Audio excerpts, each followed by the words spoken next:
হ্যাঁ, আমার সাথে ব্রেকআপ করে হয়ে গেলি তো ডেলিভারি বয়।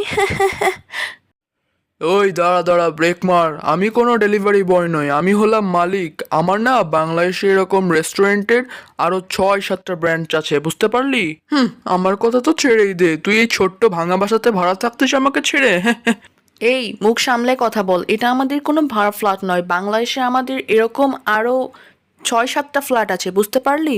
আর তোর না ডেলিভারি হয়ে গেছে, এবার যা বেরো, তাড়াতাড়ি বেরো এখান থেকে। হ্যাঁ হ্যাঁ, যাচ্ছি যাচ্ছি, আমারও কোনো শখ নেই তোর এই ভাঙা ফ্ল্যাটে থাকার। হ্যাঁ, কিরে আসমানি, কোথায় মরলি? তাড়াতাড়ি আয়, আজকালকার কাজের লোকরাও না। আসছি মালিক, হতে চেয়েছিলাম রানী, হয়ে গেলাম কাজের লোক। কিরে, কখন পাঠিয়েছি তোকে ডেলিভারি করতে? তাড়াতাড়ি আসবি নাকি স্যালারি কাটবো? না না মালিক, দয়া করে স্যালারি কাটবেন না, আমি আসছি এখনই।